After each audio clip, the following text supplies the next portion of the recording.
Sí.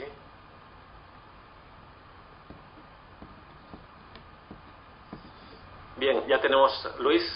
¿Qué tal? Buenos días allá, ¿no? Buenas tardes. ¿Qué tal? Buenas tardes. Luis Raceto es una persona que es las más votadas en América Latina, pero también en el mundo entero, porque ha sido uno de los precursores de la teoría y la investigación en economía solidaria. Es de las primeras personas que ya desde el año 80 estaban hablando de la economía de solidaridad. Ha investigado, ha escrito libros, pero también ha estado con la base social que está en Chile y que está en América Latina para poder teorizar también de estos temas.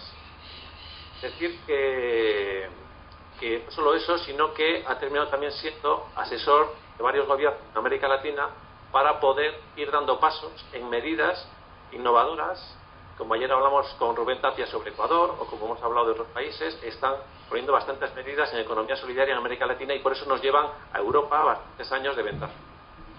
Decir que ahora es director de un máster, bueno, ya le llaman magíster, en economía solidaria y desarrollo sustentable de la Universidad Bolivariana de Chile. También es profesor del magíster de ética social y desarrollo de la Universidad Jesuita Alberto Hurtado, en Chile también. Bien, pues esta tarde le hemos pedido que explique cuáles serían las claves para el desarrollo de unas relaciones comerciales que incorporen justicia y que por tanto generen desarrollo. Eso es lo que hemos pedido y doy la palabra, la verdad que muy agradecidos de que Luis Raceto pueda estar aquí y pueda no solamente estar aquí, sino pueda estar viéndole en cualquier parte del mundo en estos momentos. Pues adelante, Luis. Gracias, muy buenas tardes a todas y a todos. Les mando aquí desde Chile un saludo muy cordial, muy cariñoso a todos, y lo hago en un momento en que aquí en nuestro país estamos viviendo situaciones bastante complejas y nuevas. En este mismo instante en que estamos iniciando esta reunión, se está verificando el cambio de mando del gobierno. Después de 20 años de gobiernos de la concertación ha sido elegido y hoy toma el poder en Chile un gobierno liberal, un gobierno de derecha. Y más relevante creo yo que eso, estamos viviendo una situación muy dramática de este gran terremoto que sacudió gran parte del país y que en algunas zonas devastó debido a un tsunami que se produjo posteriormente muchos poblados, muchas caletas, generando una gran cantidad de víctimas y muchísima destrucción de infraestructura del país. La información que se nos entrega la prensa es que los análisis que se han hecho en estos días es que entre el 5 y el 8% del capital físico de las infraestructuras del país han quedado destruidas. Eso es una catástrofe de dimensiones enormes. Y esa catástrofe de dimensiones enormes que tiene que ver directamente con un fenómeno de la naturaleza, el terremoto y el tsunami mismo, fue acompañado y fue seguido de una situación social, económica, política, de unas consecuencias derivadas de cómo se ha reaccionado frente a este hecho de la naturaleza. Hechos que ponen en evidencia la gran fragilidad y la vulnerabilidad del sistema económico que se ha establecido en nuestro país. Y que lo que ha quedado de manifiesto de manera más clara es que los ciudadanos y las personas, las familias, especialmente en las grandes ciudades, están en una tremenda indefensión. Y creo que esto es un fenómeno que esta vulnerabilidad y esta precariedad del sistema creo que es algo que es puesto de manifiesto en Chile en esta ocasión, pero es una realidad general de nuestra sociedad moderna. nuestra economía, nuestras estructuras sociales, incluso pienso yo nuestras instituciones son poco sustentables. Hay serios problemas de sustentabilidad económica, social, y claramente no estamos preparados para enfrentar crisis. Y crisis se vienen por una razón o por otra, por problemas de energía, por problemas financieros, en fin, y yo creo que estos hechos aquí, por lo menos en nuestro país, y es algo que quisiera yo transmitirles también fraternalmente a todos ustedes, es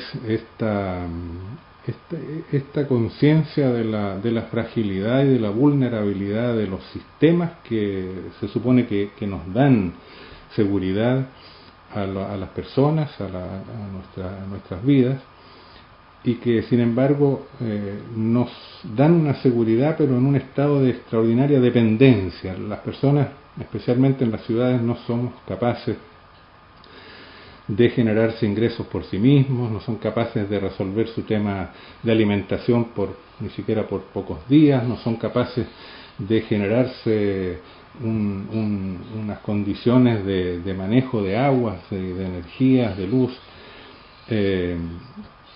que hacen pensar que el colapso de cualquiera de estos sistemas, incluyendo el colapso de los cajeros automáticos para retirar dinero, que hemos visto por ejemplo en nuestro país, basta ese hecho para que no funcione el mercado, para que no funcionen las bencineras que proveen de gasolina a los automóviles, y por lo tanto se detiene el transporte, en fin.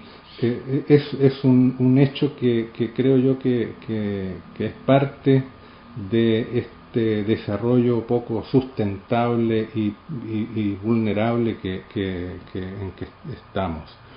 Y hoy día en nuestro país todo el mundo, especialmente a nivel de los medios de comunicación, los gobiernos, están planteando la tarea de la reconstrucción.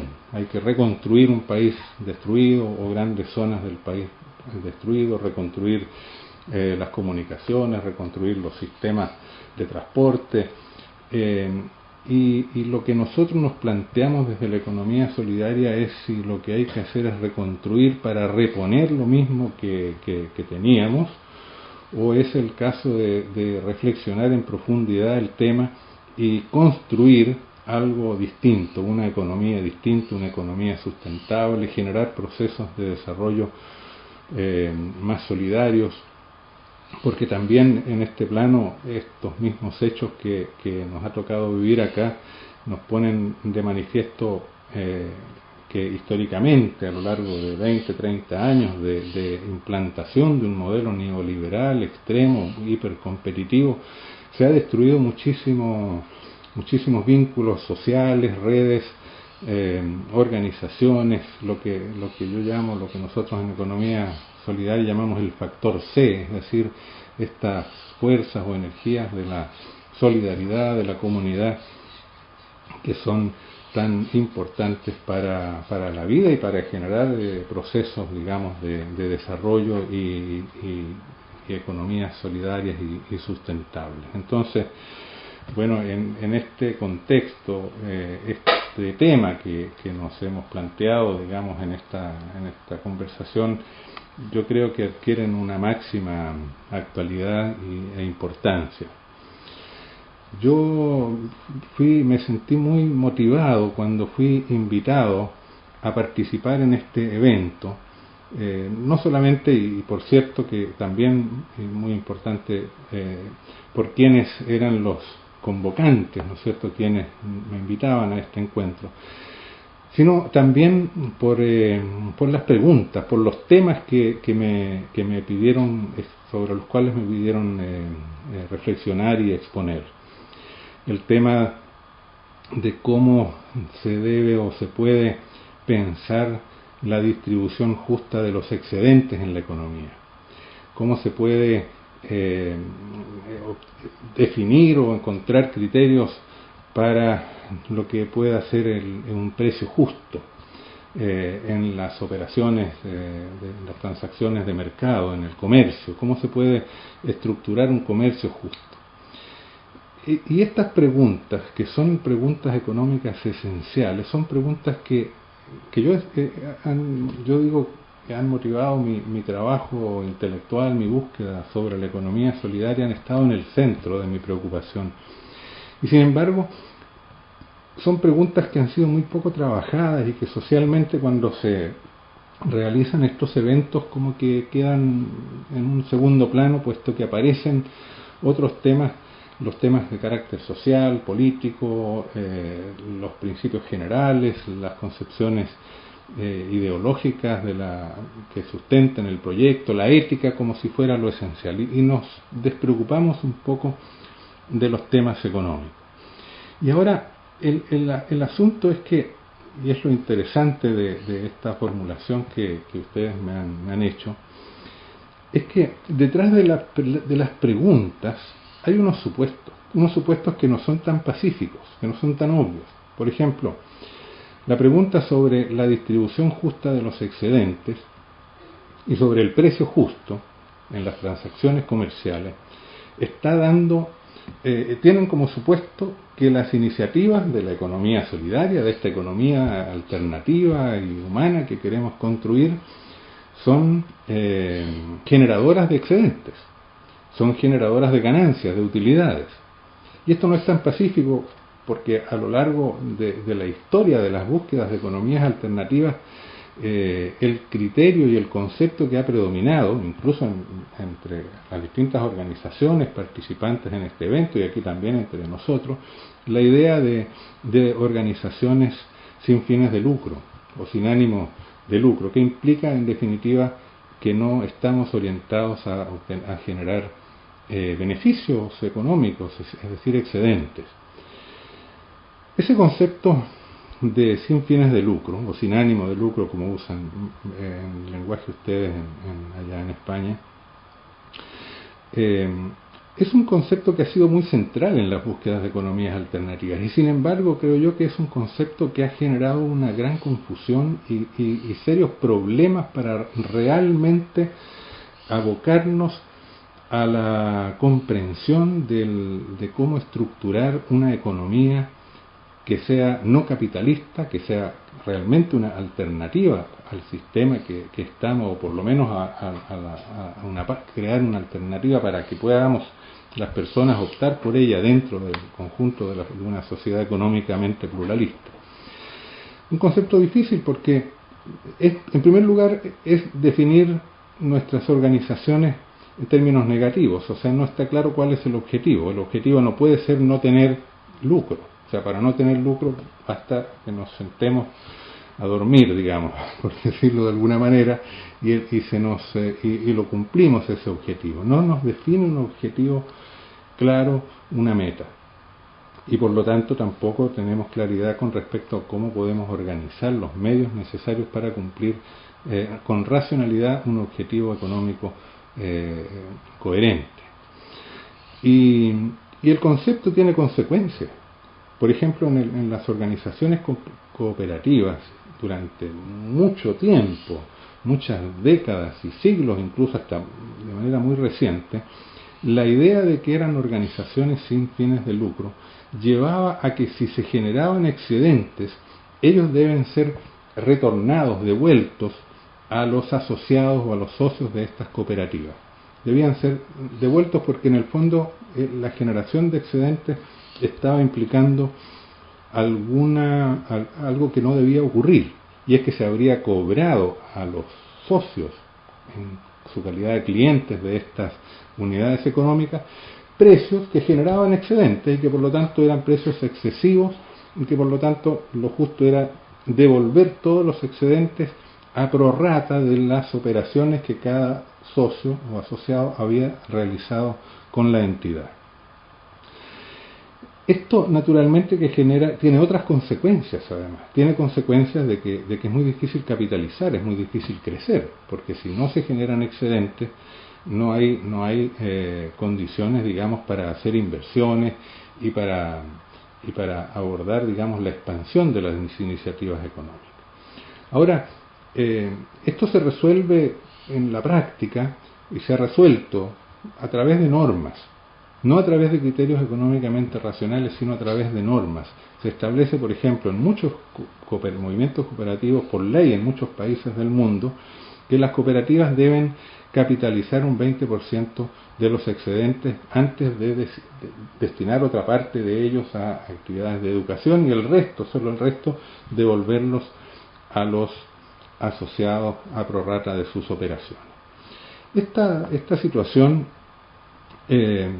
permite algún grado de capitalización y un uso útil de los excedentes a través del proceso de desarrollo de la educación cooperativa, de la capacitación de los asociados, que eso va a permitir también algún grado de desarrollo importante. Ahora, sin embargo, económicamente no es muy coherente definir un porcentaje fijo de capitalización para formar reserva, por ejemplo, de un 20% anual sobre los resultados de un ejercicio, independientemente de si la empresa está bien o está mal, si está en expansión o está en dificultades, si el contexto es de boom económico o más bien depresivo. Entonces las decisiones económicas se pierde la flexibilidad necesaria cuando este tipo de temas se resuelven a través de una normativa y no a través de criterios económicamente definidos y racionales. Así como esto, hay otros asuntos. Por ejemplo, la idea de que en el movimiento cooperativo tradicionalmente se ha establecido que la remuneración limitada del capital, o sea, el capital hay que remunerarlo poco, lo menos posible. Y esto genera un problema, porque el capital en una cooperativa está formado por los aportes de los asociados y son el resultado de del sacrificio que hacen los asociados de su propio consumo, que juntan un cierto ahorro y que lo colocan en su organización cooperativa con el objeto de fortalecer su desarrollo. Es trabajo acumulado, es esfuerzo personal de los asociados, no es un capital capitalista resultante de la explotación del trabajo ajeno, como es el concepto del capital en la economía, en lo que ocurre en las empresas capitalistas o en la lógica de la economía capitalista. Entonces, a ese capital de los asociados nosotros no podemos castigarlo, tenemos que incentivarlo, o sea, que los asociados coloquen en su organización los recursos a través de, y para eso que el esfuerzo, el sacrificio que hacen los socios sea bien recompensado, ojalá mejor recompensado que lo que recompensa al capital capitalista si lo colocaran, digamos, estas mismas personas en el sistema bancario, en fin, para obtener intereses o hacer inversiones de otro tipo, con la idea de fomentar y desarrollar nuestra alternativa económica. Nosotros en la búsqueda de economías alternativas y solidarias decimos economías non-profit, pero también decimos economías que quisieran ser de no mercado, quisiéramos que no fueran de mercado. ¿Por qué? ¿Y por qué queremos que no sean de mercado? Porque tenemos del mercado un concepto que lo asocia a la lógica del mercado capitalista. Y eso nos ha impedido trabajar el tema de cómo nuestras iniciativas puedan posicionarse en el mercado para expandirse y atraer, digamos, fuerzas de trabajo, tecnologías, capitales, la opción de los consumidores por los productos y los bienes y servicios que son generados por nuestra economía. Nosotros desconfiamos del mercado, desconfiamos del dinero, desconfiamos del capital. Cuando se nos habla de eficiencia nos ponemos un poquito sospechosos porque tenemos el concepto de eficiencia del capital, es decir, que maximizar la rentabilidad del capital invertido. El esfuerzo que nosotros tenemos que hacer en este sentido es distinto, en mi opinión, va en una dirección diferente a lo que ha sido tradicionalmente el esfuerzo que se ha hecho para diferenciarnos de la lógica capitalista, que hasta ahora, a través de los ejemplos que les he dado, ha sido una lógica de distanciamiento, o sea, de negación de los elementos capitalistas, pero no hay una propuesta realmente novedosa y distinta que reformule esos mismos conceptos. Así como tendemos a negar el mercado porque no nos gusta, se dice el mercado es cruel, el mercado es el que genera las injusticias, es el que genera las desigualdades. Entonces pensamos cómo hacer una economía de no mercado, y hoy día muchos dicen, bueno, fomentemos el trueque, tratemos de hacer una especie de economías paralelas. Al capital lo castigamos dándole una remuneración menor. El propio concepto de empresa no nos gusta porque se asocia a la empresa a la búsqueda de las utilidades, y entonces más bien pensamos en organizaciones sin fines de lucro. Todos conceptos que son de negación de la lógica capitalista, pero no son conceptos que propongan en positivo y de manera superior, es decir, con mayor claridad conceptual, una formulación de los mismos problemas de cómo organizar el mercado, de cómo alcanzar eficiencia, de cómo tratar al capital, de cómo gestionar, cómo obtener excedentes y beneficios y cómo distribuirlos con una racionalidad propia de la economía solidaria. Y es lo que, bueno, mi trabajo de todos estos 30 y tantos años en este tema se ha centrado fundamentalmente en estas cuestiones.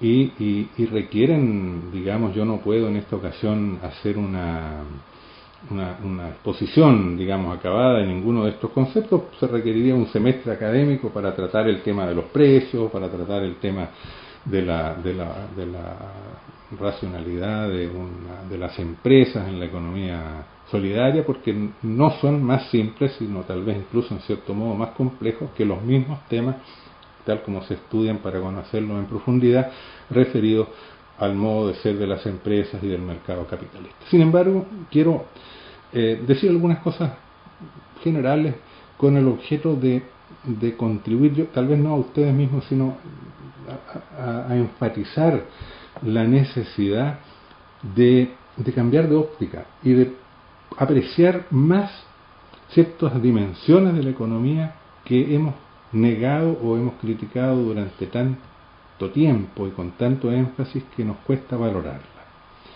Por ejemplo, el mercado. A raíz del terremoto en Haití, a raíz del terremoto en Chile, yo acabo de hacer un par de videos que muestro en mi sitio de internet, en que muestro cómo el colapso del funcionamiento del mercado, en el caso de Haití prácticamente en todo el país, en el caso de Chile en algunas regiones, genera situaciones verdaderamente caóticas, dramáticas, y porque la gente queda, o sea, cuando deja de funcionar el mercado, no tenemos alimento, no tenemos transporte, no tenemos educación, deja de funcionar la sociedad y la economía. Entonces el mercado, que es algo que es algo que existe desde los comienzos de la historia de la humanidad, no es el capitalismo. El capitalismo es una forma del mercado moderna, pero el mercado en el sentido de las transacciones, de los intercambios que establecen las personas basados en la valoración monetaria de los bienes y servicios que las personas se intercambian entre sí, es algo universal. Y yo siempre digo en muchas conferencias algo que tiende a golpear un poquito a las personas. Le digo, bueno, existe el mercado porque nos necesitamos unos a otros. Porque si alguien fuera autosuficiente, como individuo, como familia, o como pueblo, como comunidad o como país, podría no comercializar, podría no establecer relaciones de mercado con otros. El mercado existe porque no somos autosuficientes y porque nos necesitamos unos a otros. Y el mercado existe porque trabajamos unos para otros. Si alguien quiere participar en el mercado y tener acceso a los bienes que otros producen, tiene que preocuparse de producir bienes, de ofrecer servicios, pensando en la satisfacción de las necesidades de los demás y trabajar para otros. Entonces el mercado es la expresión de que nos necesitamos unos a otros y de que trabajamos unos para otros. Si ustedes me piden a mí que yo haga una definición de la solidaridad, diría eso. La solidaridad es la expresión de que nos necesitamos unos a otros y que trabajamos unos para otros. Y sin embargo estoy haciendo la definición de mercado. El mercado es la coordinación de las decisiones de las personas en función de sus necesidades, en función de sus trabajos, de lo que pueden ofrecer y de lo que pueden requerir de los demás. Ahora, nosotros tenemos la experiencia del mercado capitalista y sabemos que este mercado capitalista es un mercado concentrador, excluyente, donde la riqueza se acumula, donde se generan dinámicas de injusticia, donde se generan, digamos, toda la explotación del trabajo, en fin, todos los problemas por los cuales nosotros criticamos al capitalismo.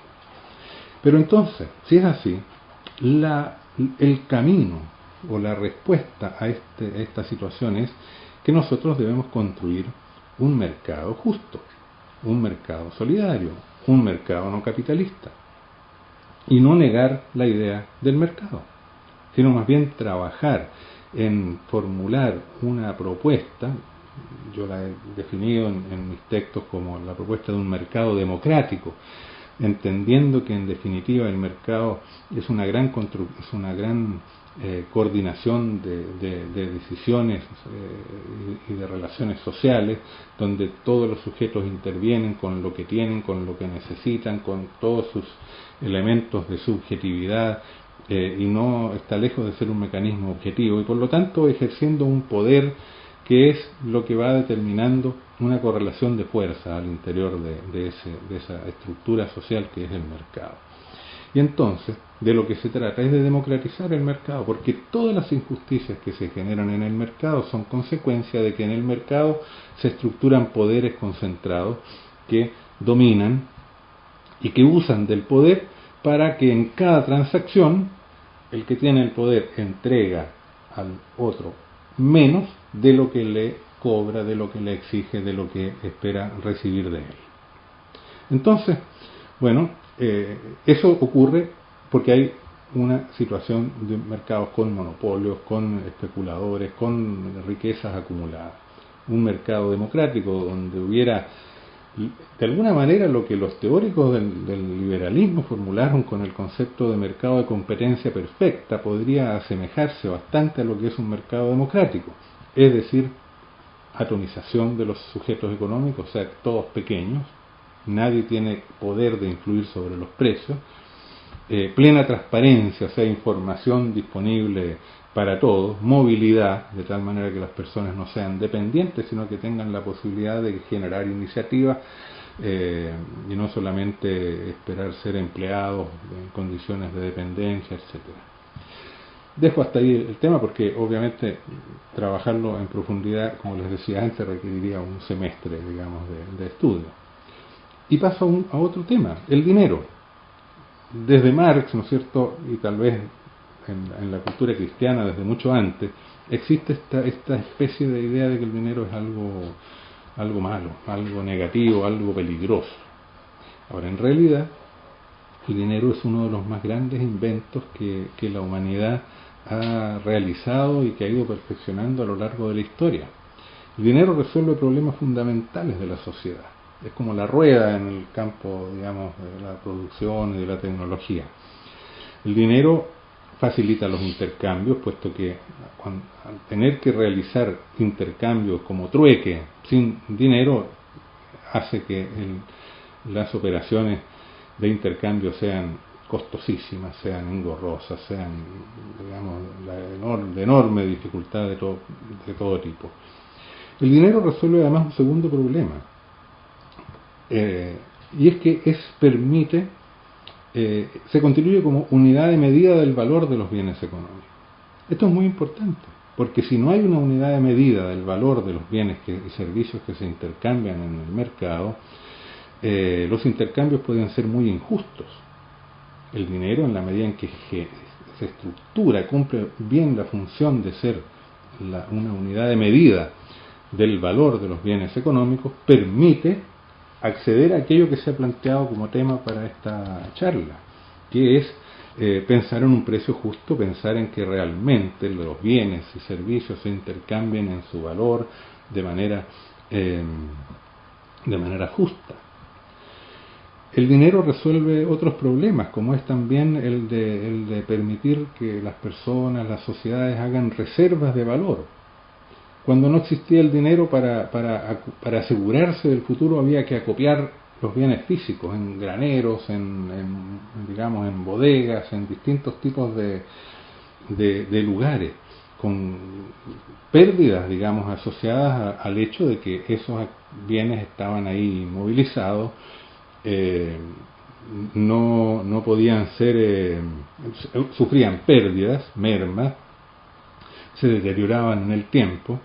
El dinero nos permite cumplir a través del concepto del ahorro esa función tan básica que es hacer reservas de valor que nos permitan enfrentar con cierta seguridad, digamos, o con ciertos medios las necesidades o los proyectos futuros.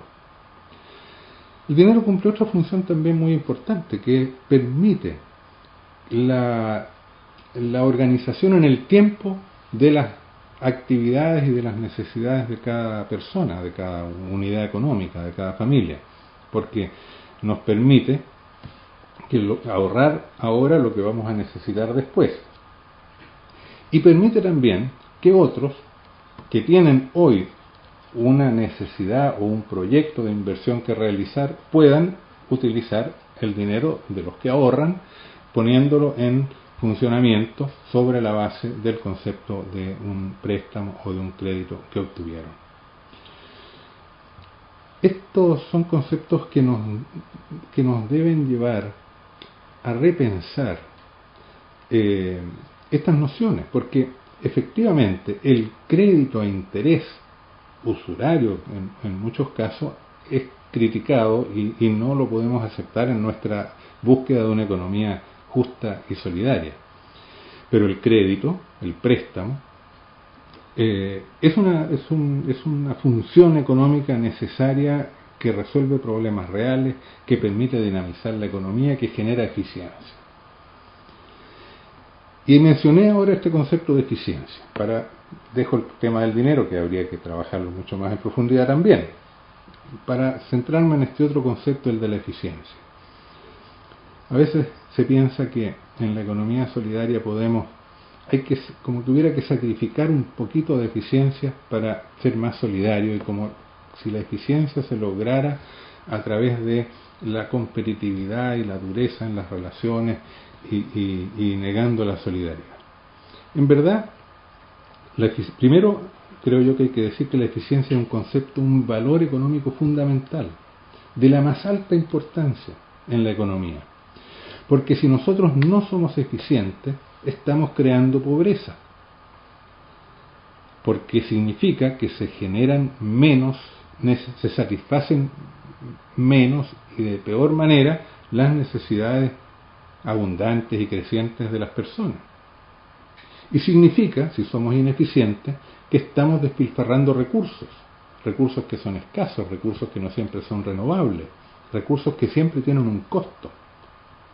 Entonces, desperdiciar recursos y obtener menos resultados de la actividad económica por no haber alcanzado un máximo posible de eficiencia es un problema ético, no es solamente un problema digamos de que la eficiencia hay que aceptarla, pero la vamos a sacrificar en razón de la ética, no es sacrificable por la ética. Y entonces en la economía solidaria nosotros tenemos que pensar cómo, con la racionalidad de nuestra economía, podemos alcanzar la eficiencia. Y ahí es donde hemos trabajado una serie de conceptos como el del factor C, esta energía social que incorporamos a las actividades económicas, y una serie de nociones sobre los modos de gestión, los modos de incorporar la capacidad organizativa de la sociedad y de las organizaciones, la capacidad de la creatividad popular, la capacidad de innovación, etcétera, como un conjunto de energías que la economía solidaria es capaz de inyectar a la economía y que hacen que esa economía pueda ser más eficiente que la economía capitalista.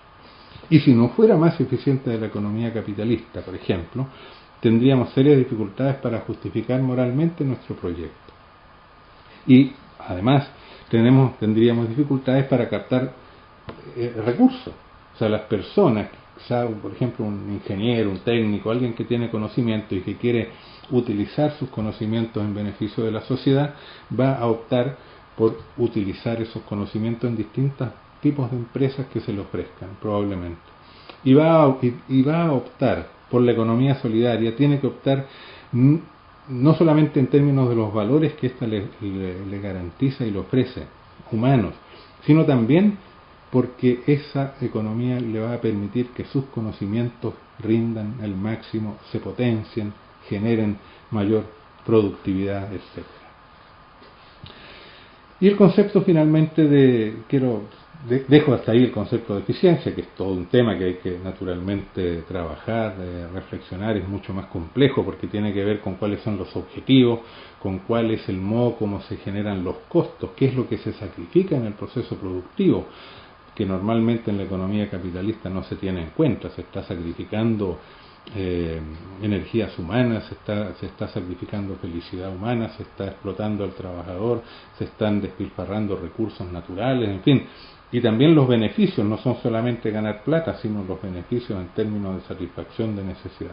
Es decir, el concepto hay que trabajarlo dentro de la lógica de la economía solidaria y vamos a descubrir, ¿no es cierto?, que nuestra economía es más eficiente y ya no vamos a tener que estar pensando que vamos a sacrificar eficiencia para hacer una economía más justa y más solidaria, sino que vamos a hacer una economía más justa y más solidaria y mucho más eficiente que la otra, si es que pensamos nuestro proyecto, nuestra economía, con conceptos propios, reformulando esos conceptos generales tan importantes. Finalmente el concepto de empresa, con lo cual me acerco de alguna manera finalmente de esta primera parte de la exposición. Yo no sé si voy a tener cuánto tiempo tengo a disposición, porque quisiera después de estas observaciones generales abordar un tema muy específico, un poco para atender también el tema que se me planteó en forma más directa, que es sobre el precio justo en las relaciones comerciales del comercio justo y solidario. Entonces quisiera sobre eso detenerme un poco después. Pero a nivel de estas consideraciones generales iniciales, el mismo concepto de empresa. En la economía solidaria, en las búsquedas de economías alternativas, hemos sido reacios históricamente a asumir la lógica de las empresas, tal como hemos sido reacios a asumir la lógica del mercado.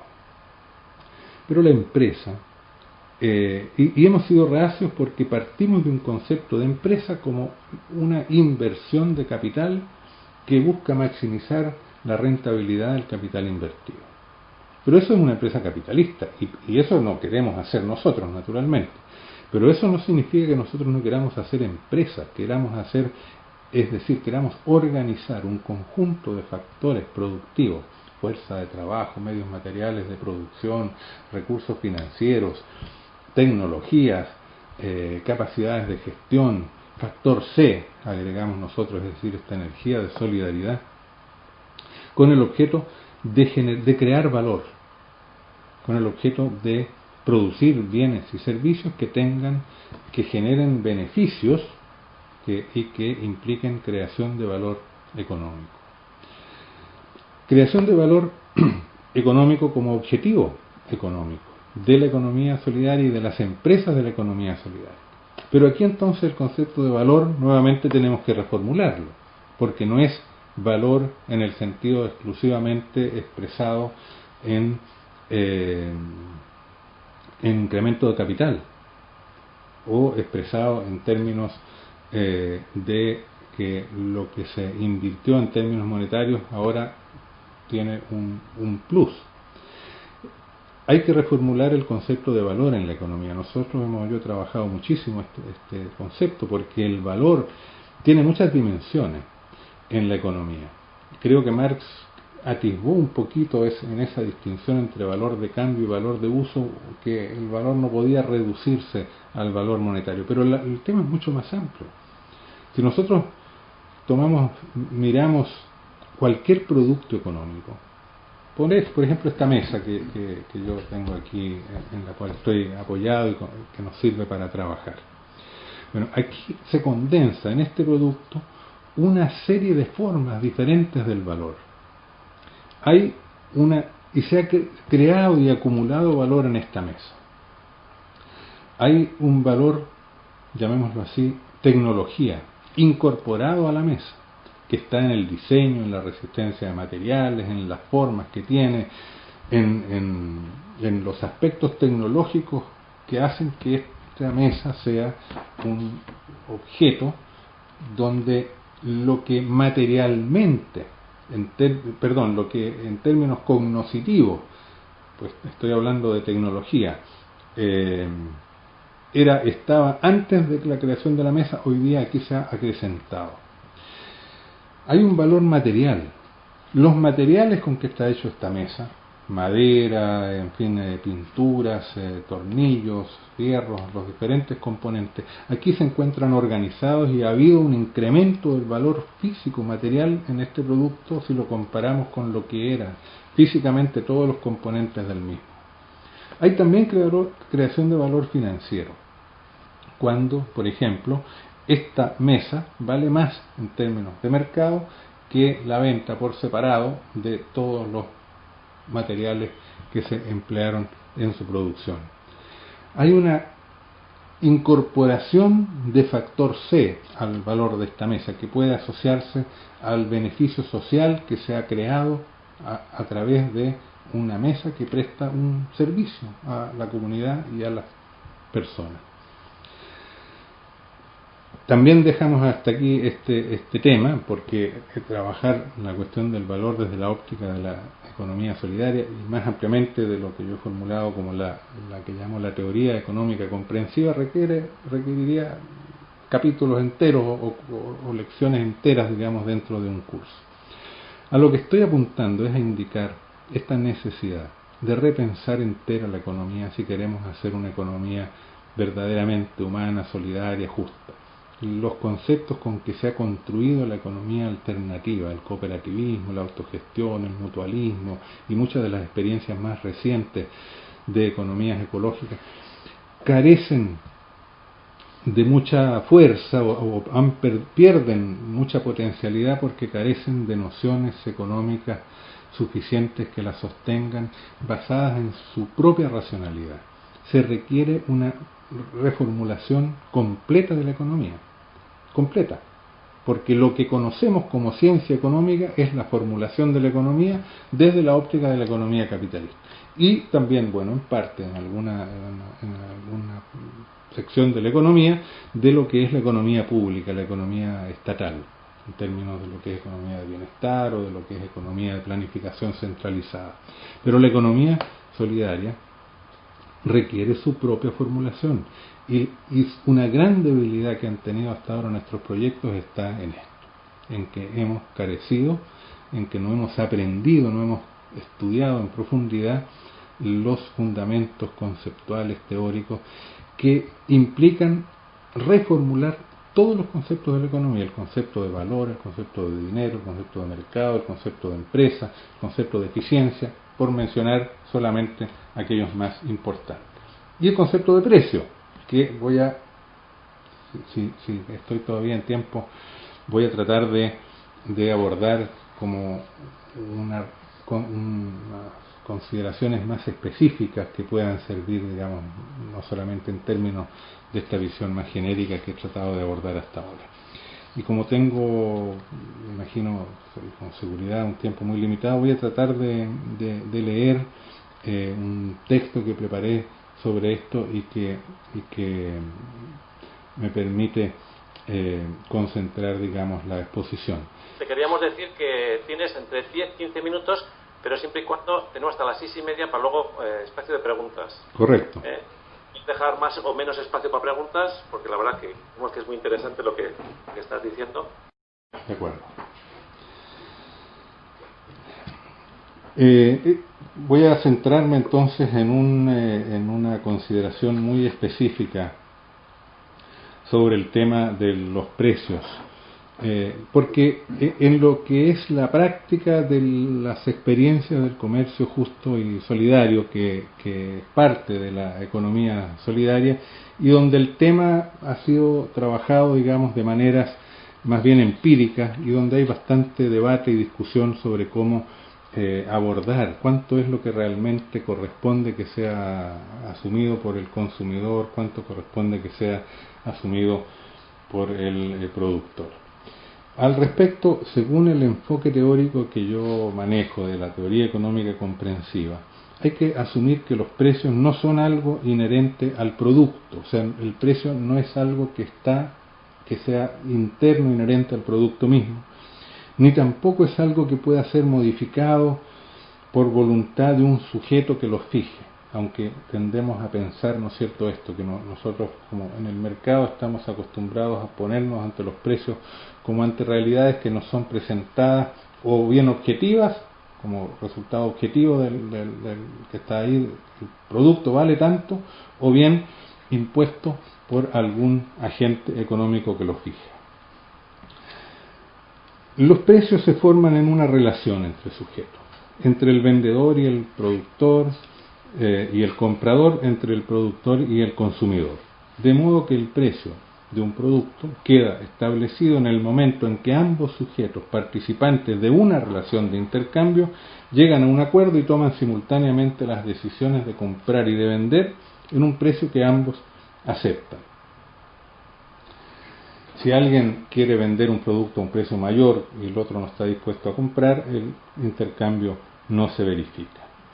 Ahora, lo normal es que los productores o quienes vendan aspiren a precios más altos y los consumidores que compran deseen precios más bajos. Pero siendo necesario que ambos coincidan en una cifra para que la compraventa se realice, sucederá que la cantidad de transacciones dependerá de la cantidad de veces en que las partes alcancen el acuerdo. Si los vendedores insisten en precios mayores a los que quieran los compradores, habrá menos ventas.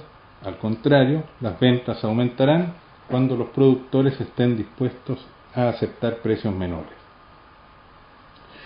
Esto es una suerte de versión de la antigua ley de la oferta y la demanda, solo que aquí ya no estamos hablando de una ley, sino que estamos hablando de un proceso intersubjetivo de acuerdos entre partes que van teniendo efectos sobre las propias decisiones de los agentes económicos en su calidad de productores y en su calidad de consumidores. Ahora, nosotros en esta relación entre sujetos que fijan un precio, nos preguntamos, ¿hay algo que pueda ser justo? ¿Podemos determinar un precio justo? No solamente un precio de acuerdo, porque el acuerdo puede ser el resultado de una relación de fuerzas inequitativa y por lo tanto las personas llegan a un acuerdo porque se está imponiendo una voluntad sobre otra. ¿Hay posibilidad de definir algo así como un precio justo en una transacción comercial? Yo quiero en este sentido hacer una referencia muy específica a las prácticas del movimiento conocido como comercio justo. Simplificando algo el problema, diremos que un precio ético o un precio justo y solidario debiera favorecer al sujeto más débil de los que participan en la relación, o al más pobre, es decir, al que tiene a operar en una lógica inversa a la que ocurre normalmente en el mercado capitalista, donde el precio se fija favoreciendo al actor más fuerte. La aplicación del criterio ético en la determinación de los precios tenderá normalmente a elevar los precios de los bienes y servicios producidos por los trabajadores y productores pequeños y más pobres, así como a bajar los precios de los bienes y servicios que compran y necesitan los consumidores de menores ingresos. En efecto, el precio justo para un producto producido por un taller popular, justo y solidario, es el término más exacto, debiera ser suficientemente alto como para permitir que los ingresos de esos trabajadores les permitan una vida digna. Al revés, el precio justo para un consumidor popular debiera ser suficientemente bajo como para permitirle el acceso a bienes y servicios en una vida digna. Estamos diciendo lo siguiente, estamos diciendo que el precio justo tiene que ser justo para ambos, para productor y consumidor. Pero ellos están en una relación inversa. A veces, si nos ponemos de la óptica del consumidor, nos vamos a quejar de que el precio de un cierto producto es muy alto. Si nos ponemos desde la óptica del productor, nos vamos a quejar si el precio es demasiado bajo.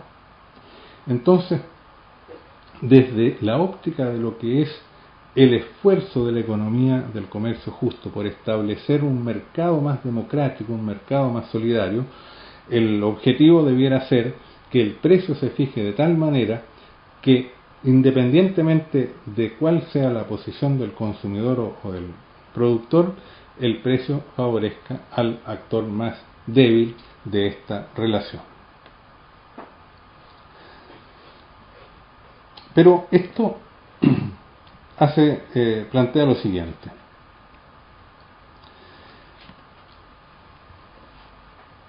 Si los productores son débiles, son microempresarios, son personas de la economía popular y solidaria, y los consumidores son también consumidores débiles del mundo popular, personas de escasos recursos, es probable que en la relación de precios entre ambos se alcance una situación donde ninguno de los dos participantes pueda establecer sus propias condiciones, aun cuando uno va a querer vender más caro y el otro va a querer obtener el producto a un precio más bajo. Las prácticas del comercio justo a nivel internacional tienden a generar una situación distinta, que es la de vender productos generados por artesanos, por productores del tercer mundo, de países menos desarrollados, a consumidores de países más desarrollados. Por lo tanto, la expectativa es que los precios de los productos del comercio justo que debe pagar el consumidor del norte, digámoslo así, sean precios más altos en los cuales el consumidor subvenciona, está dispuesto a pagar más por un producto en beneficio del productor del mundo popular, de origen de esa producción. Pero si el precio al cual en el esfuerzo de favorecer a los productores más pobres se pone muy por encima del precio normal que productos equivalentes a esos obtienen en el mercado, lo que va a ocurrir naturalmente es que se van a vender menos productos, porque la capacidad de comprar productos más caros por parte de un consumidor, por muy rico que sea, va a estar asociado a su disposición a sacrificar parte de su propia riqueza, de su propio bienestar, o a pagar más, o a ser generoso, por decirlo así, en beneficio de un productor. Y eso tiene límites, y está limitado, y no todas las personas lo tienen. Por lo tanto, desde el punto de vista de esta transacción, el beneficio mayor de los productores más pobres no se obtiene en términos generales y a lo largo del tiempo, fijando precios muy altos, porque eso va a determinar un punto de equilibrio en el monto de las ventas de esos productos, que va a significar menor mercado para los productores del mundo popular. Eso es algo bastante obvio. Entonces, en ese debate que se verifica normalmente en las experiencias del comercio justo y solidario entre productores de los países generadores de los bienes y servicios que se van a vender en las tiendas del comercio justo de los países más desarrollados, y los gestores de estas experiencias que buscan vender una mayor cantidad de productos para ampliar su actividad y también pensando en beneficiar a una mayor cantidad de productores de los países más pobres, se genera una dinámica, un diálogo, un acuerdo que debe ser consensuado, que debe ser razonado, que debe ser trabajado en la perspectiva de articular las decisiones de ambos, porque siempre, tal como les decía anteriormente, el precio implica un acuerdo explícito en la economía solidaria, consciente, acordado, voluntariamente asumido por las partes, en términos de maximizar la eficiencia, en este caso, de las operaciones comerciales, en beneficio de todas las partes que están allí participando y particularmente de los sectores más débiles de la relación de intercambio. El tiempo, digamos, de los 10 minutos que quería, digamos, exponer este tema en este texto de varias páginas me permite solamente señalar estas ideas muy básicas, pero yo al respecto quiero también señalarles que sobre todo, antes, para terminar, digamos, esta exposición y pasar inmediatamente a la parte de las preguntas y de la conversación sobre el tema, indicarles que sobre todos estos temas que yo acabo de enunciar, ideas aquí en esta breve exposición, ustedes pueden encontrar trabajos articulados y mucho más rigurosos, más precisos, más profundos en ese sitio de internet, en el cual he decidido colocar, digamos, allí todos mis libros, mis cursos, los artículos que he escrito, y en particular hay allí un texto que se llama Consideraciones sobre el precio justo en el comercio justo y solidario, en el cual ustedes pueden también profundizar un poco más esta parte de la exposición. Muy bien, Luis, la verdad que se agradece tu charla, porque das bastantes puntos de vista para poder tocar este tema en condiciones. Abrimos el turno de preguntas. Hola, buenas tardes, Luis. Buenas tardes. Todo lo que has comentado, lo que más me ha llamado la atención, he escuchado por primera vez en una charla, es el término de eficiencia aplicado a las organizaciones. Me parece que es algo muy complejo de poder aplicar, ¿no? Y me gustaría un poco que nos dieras una breve pincelada en lo que sería si modelos de gestión o de gestión de tiempos o de gestión de tareas o cómo podría ir. Esperamos a ver si hay alguna pregunta más. Les contestas un poco todo. ¿Alguna más?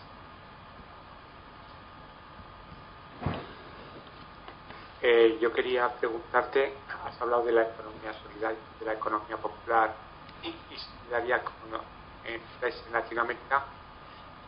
Si la economía solidaria o popular tiene un espacio, ¿cómo concibes tú en estos momentos de espacio en relación a la economía neoliberal en la que concebimos que debe ser un espacio en el que más o menos nos aislemos, que generemos nuestro propio mundo? Tenemos que estar muy abiertos, porque la relación de los precios es diferente. ¿Cómo lo concibes así brevemente?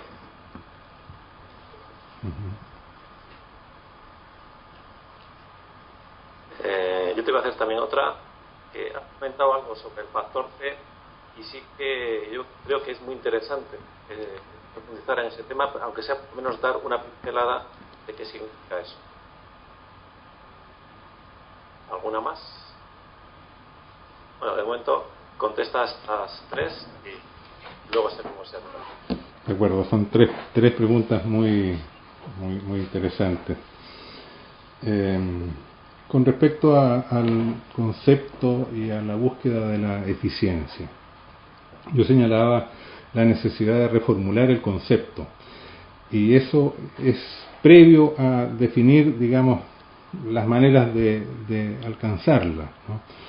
En la economía solidaria, nosotros partimos de la idea de que una organización económica combina un conjunto de energías humanas, un conjunto de energías sociales, incluyendo la fuerza de trabajo, naturalmente, los recursos naturales o materiales que se emplean, las capacidades de organización y de gestión que están asociadas a esa actividad económica, el conocimiento y las tecnologías que se aplican y que allí se procesan y se experimentan, el dinero que se emplea en las operaciones y esa energía social que llamamos factor C y de la cual voy a profundizar un poquito más adelante.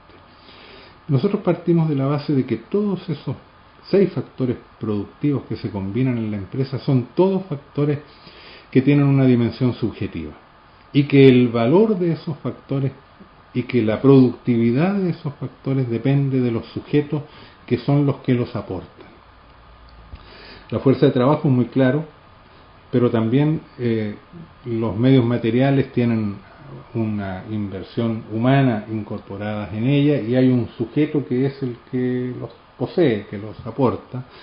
La gestión es la capacidad organizativa de los gestores, de los ejecutivos, pero también de la asamblea, de la comunidad que toma decisiones. La tecnología es el saber hacer, el saber práctico que se despliega en esa organización. El financiamiento es la confianza que las personas que aportan esos recursos financieros, sean asociados o externos, han puesto en esa organización.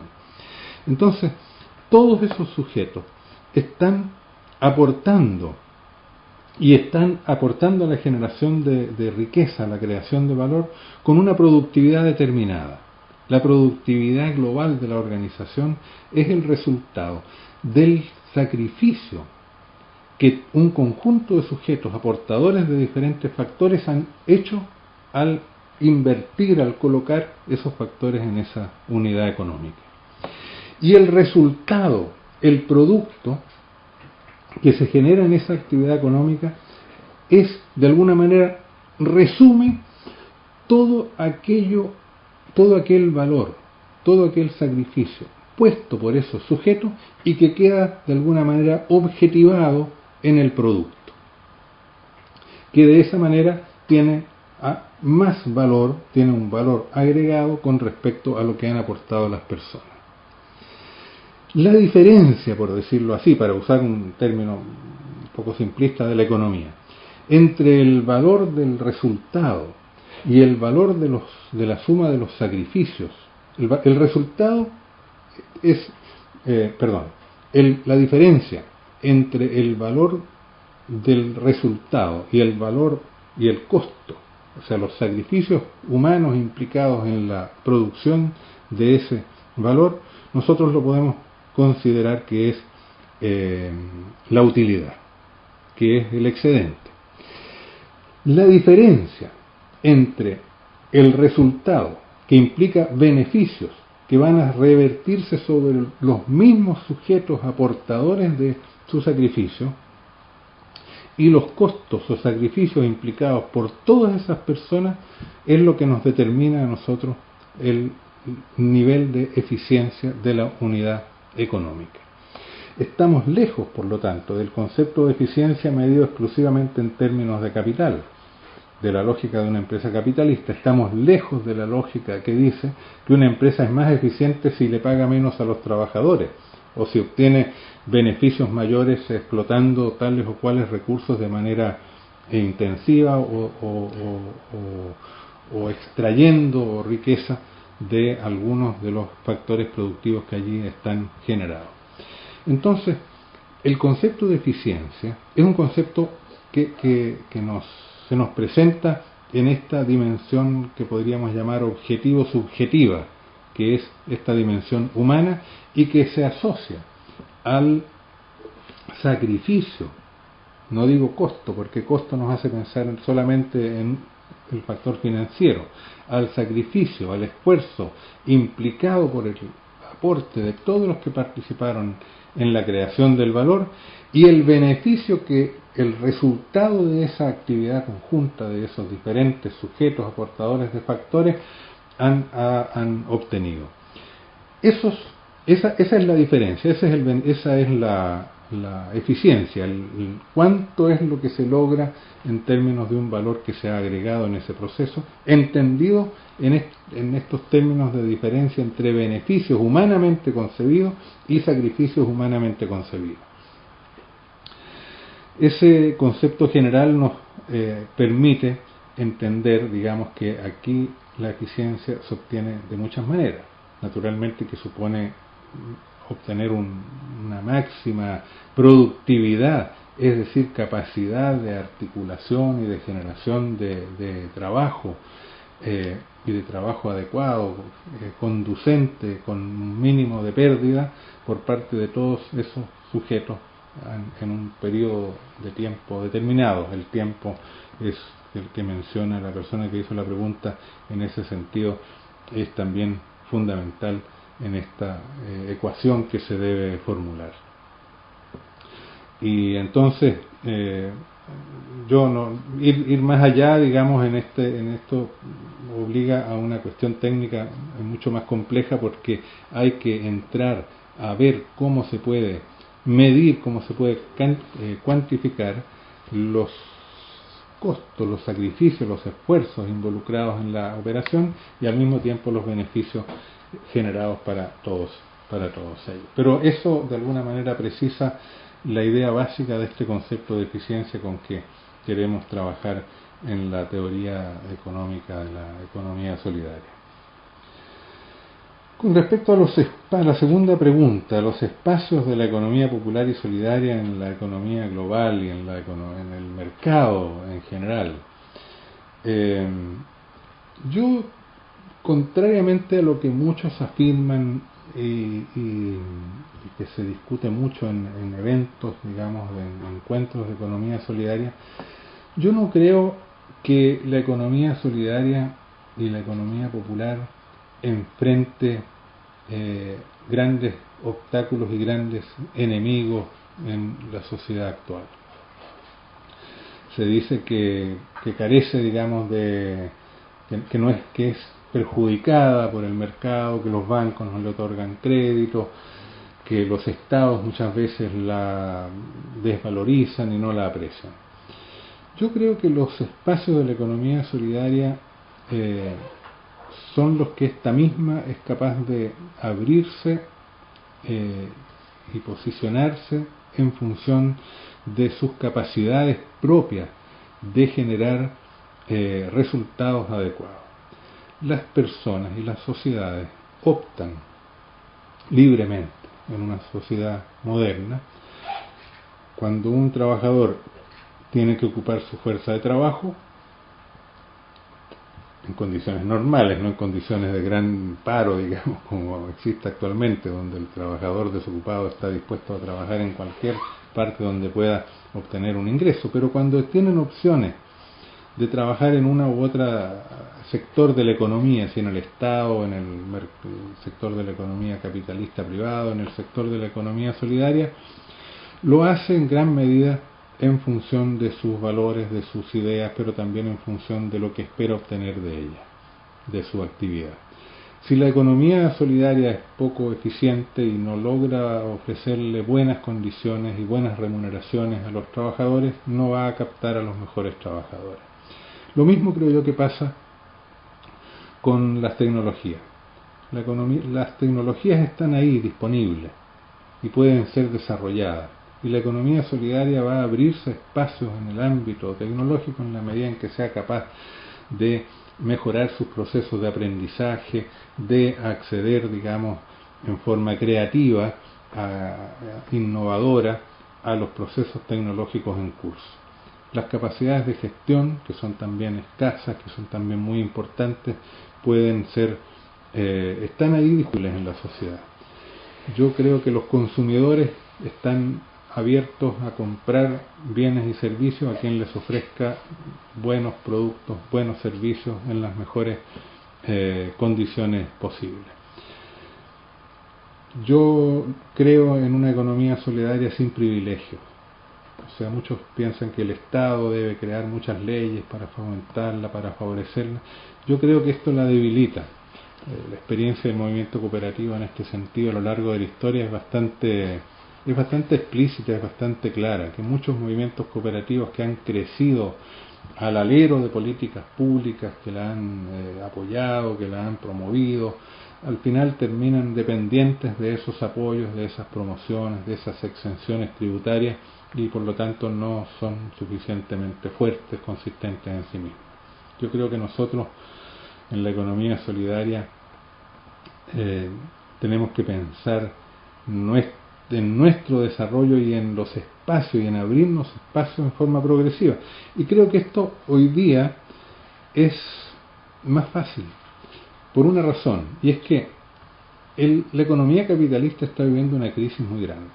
Está viviendo una crisis de eficiencia enorme, una crisis donde se están mostrando, como tal vez señalé un poquito al comienzo de la exposición, sus fragilidades, sus vulnerabilidades, sus ineficiencias en el uso de los recursos, en la capacidad de crear valor real, en la productividad que obtienen en ese tipo de organización económica factores como la fuerza de trabajo, que pierden productividad porque no se la incentiva, porque no se la fomenta, no se la potencia, y también porque no ocupa, y es la gran fuerza de la economía solidaria, eso que hemos llamado el factor C, y con lo cual paso a decir algo sobre la tercera pregunta.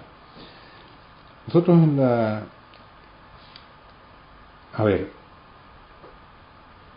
yo descubrí el factor C estudiando desde una óptica más bien técnica, hace como 30 años atrás, las experiencias de economía popular y solidaria que surgían en los sectores más pobres de la sociedad chilena, en las poblaciones populares, en la época en que se estaba implantando el sistema neoliberal a través de la acción autoritaria del gobierno militar de la dictadura. Y en ese contexto en que el Estado se retiró de la actividad económica, se retiró de prestar beneficios a la sociedad, había un tremendo problema de subsistencia, de sobrevivencia, de gente que quedó desprotegida porque perdieron su empleo, el mercado no les daba oportunidades en el campo de las empresas y el Estado dejó de prestarles beneficios. Entonces se generaron iniciativas espontáneas solidarias. Y lo interesante es que esas experiencias de economías populares y solidarias producían resultados muy válidos, muy altos, beneficios muy consistentes para las personas que trabajaban en ellas.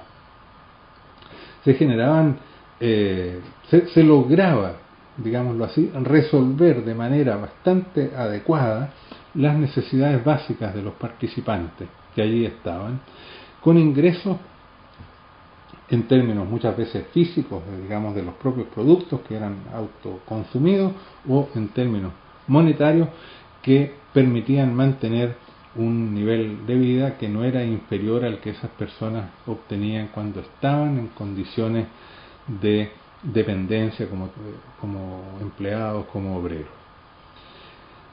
Y nosotros fuimos a estudiar desde una entidad técnica de esas organizaciones y nos sorprendimos de estos resultados, porque las cuentas no cuadraban en el sentido siguiente: eran unidades económicas pobrísimas en términos de los recursos materiales que empleaban, utilizaban materias primas de baja calidad, estaban instalados en locales pobrísimos.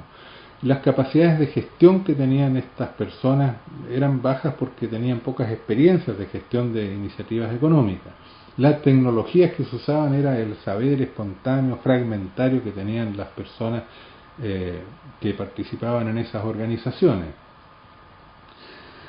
Es decir, la fuerza de trabajo era fuerza de trabajo secundaria muchas veces, fuerza de trabajo que no era altamente calificada. Sin embargo, los resultados de la actividad económica eran muy altos. Entonces uno decía, bueno, ¿cómo es la sumatoria de las productividades normales de los factores empleados en esas unidades económicas?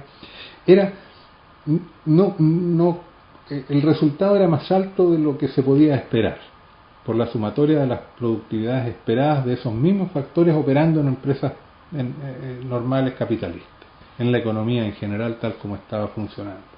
Entonces dijimos, bueno, aquí pasa algo, aquí hay algo misterioso, aquí está operando alguna energía, alguna fuerza que explica este plus de productividad, este plus de capacidad de creación de valor.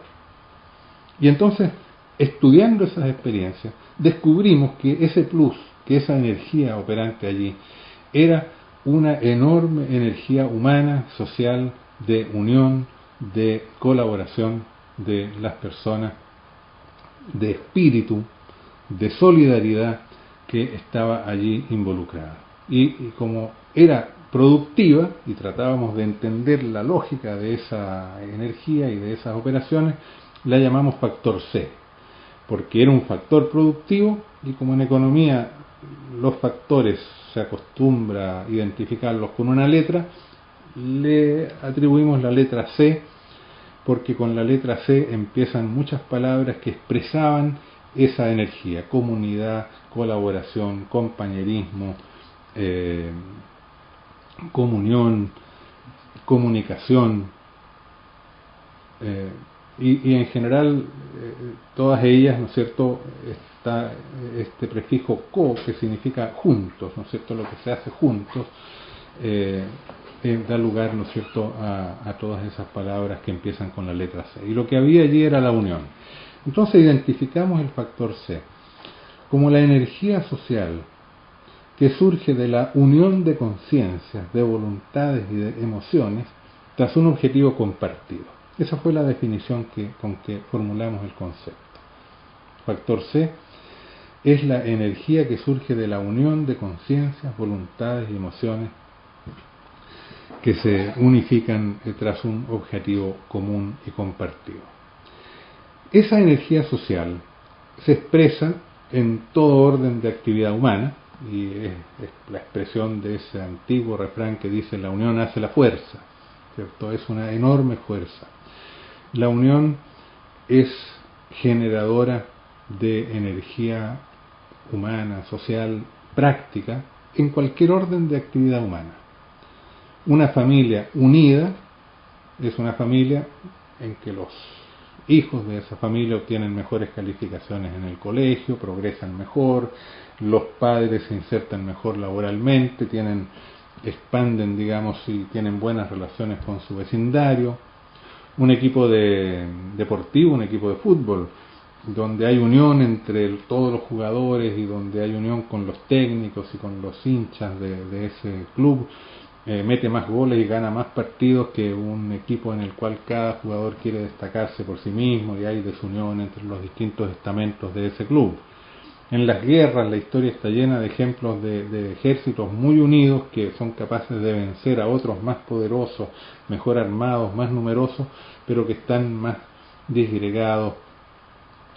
Y en la política vemos lo mismo: una organización política unida obtiene más adhesiones ciudadanas y obtiene más logros en los objetivos que tiene que una organización política desunida, y una iglesia unida obtiene más fieles, más adherentes que una donde hay desunión, y lo mismo pasa en una unidad económica. Y entonces lo que descubrimos es que a nivel social esa energía humana generada por la unión tiene un potencial enorme. Un potencial que es enorme en la medida en que la unión es muy fuerte. Es como casi un fenómeno físico.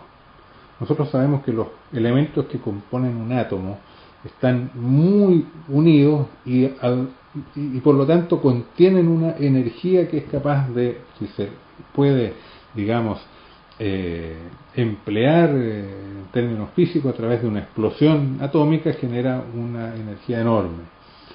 Las moléculas, cuando hay una unión química entre factores, la unión entre moléculas es más débil, o la unión entre átomos es más débil que la unión que ocurre al interior de un átomo. Entonces la energía que es capaz de generar es también más débil.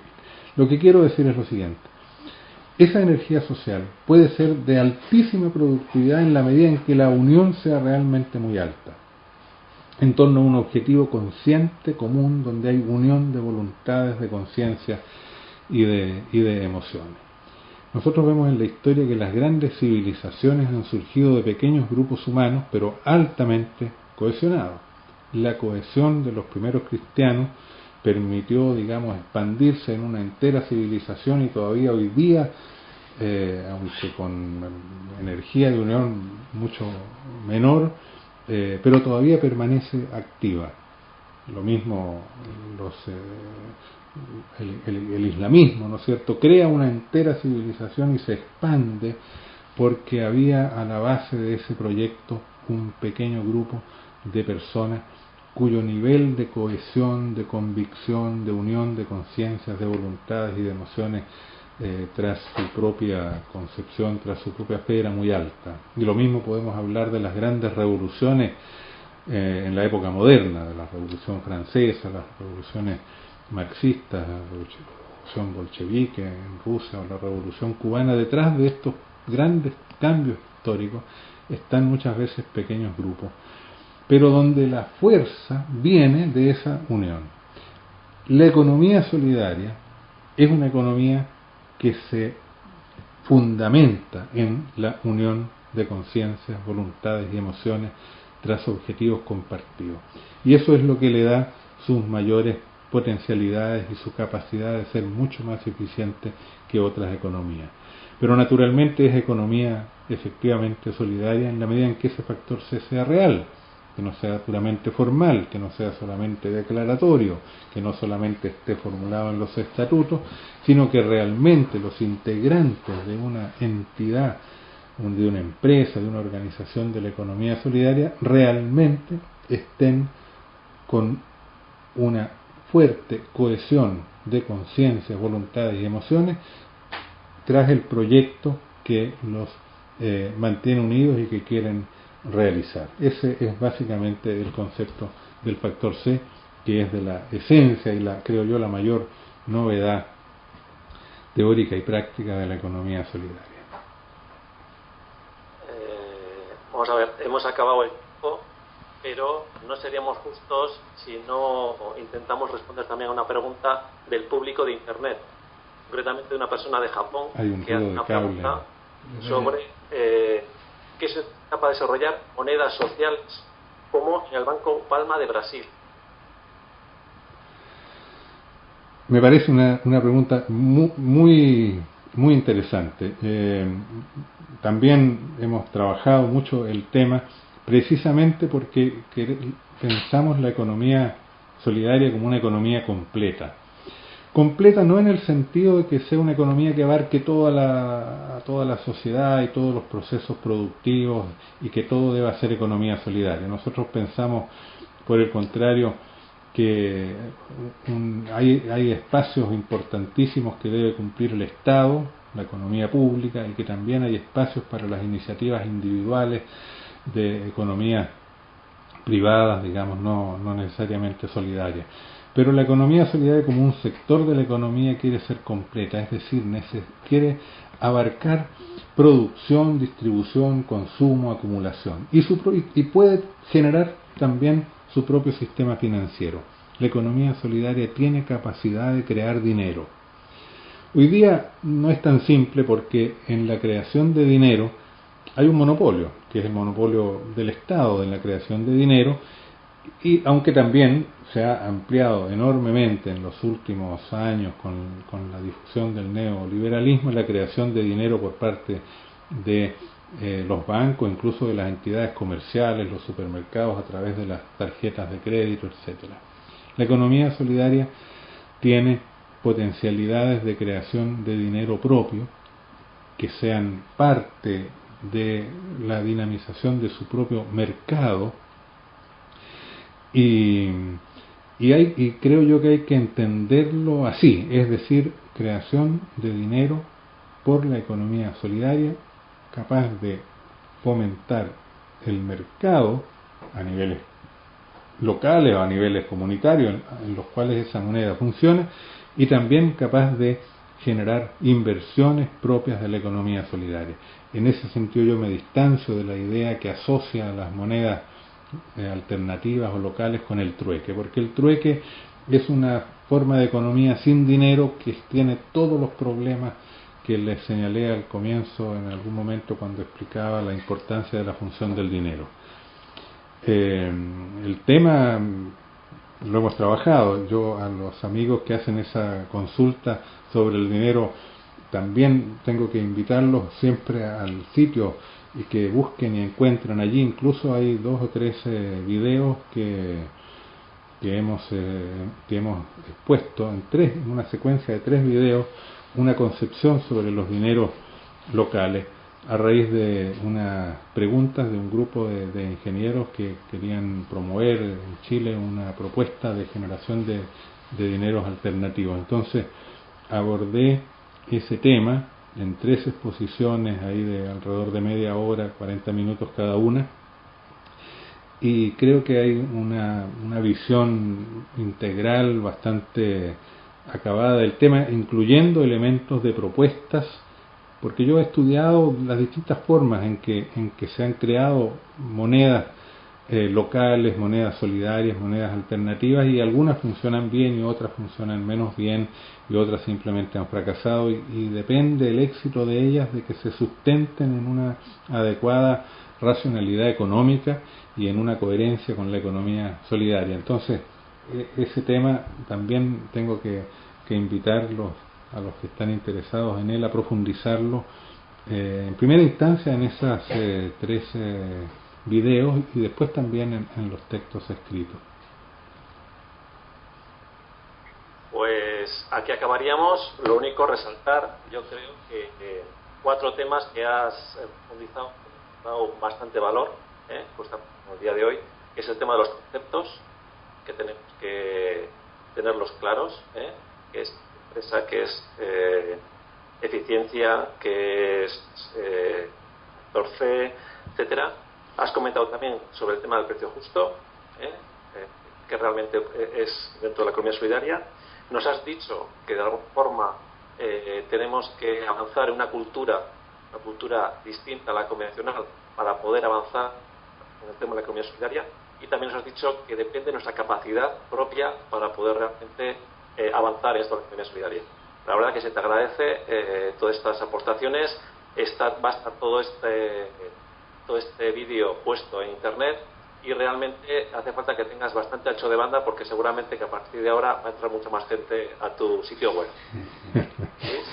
Bueno, muchísimas gracias. Yo estoy muy contento también de haber participado en este encuentro. He estado también en parte mirando las otras intervenciones que han sido muy interesantes. Voy a profundizarlas también porque todos estamos siempre aprendiendo, y les deseo que la continuación de este evento siga con todo éxito y que salgamos de aquí muy energizados para seguir impulsando esta economía solidaria para un desarrollo y una economía sustentable. Muchas gracias.